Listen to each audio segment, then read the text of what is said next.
که شب از برق نگاش میلرزه، اون که به صد ستاره چشمای بلاش میارزه.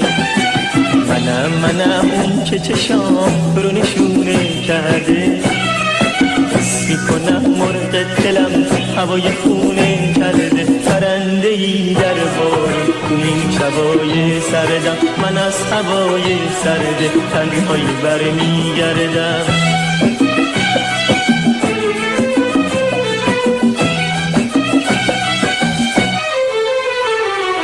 اگه میونه من و تو یه کوه سنگی باشه، کوه و یه کاخش میکنم وقتی رنگی باشه. کنار هم زندگیمون چشاد شیرین میشه، پاییز زرد زندگی بهار رنگین میشه. پرنده ای در بار این شبای سردم، من از هوای سرد تنهایی برمیگردم.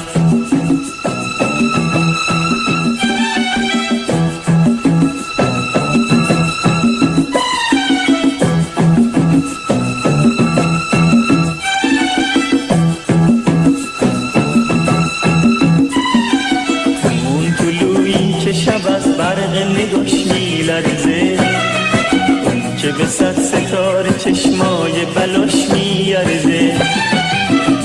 منم اون که چشام تو رو نشونه کرده، حس میکنم مرغ دلم هوای خونه کرده. پرنده ای در بار تو این شبای سردم، من از هوای سرد تنهایی برمیگردم.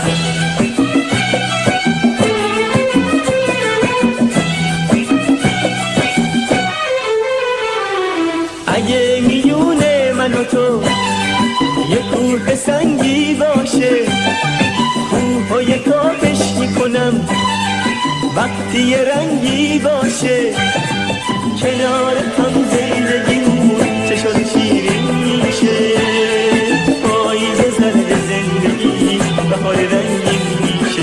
پرنده ای در باری تو این شبای سردم، من از هوای سرد تنهایی برمیگردم. پرنده ای در باری تو این شبای سردم، من از هوای سرد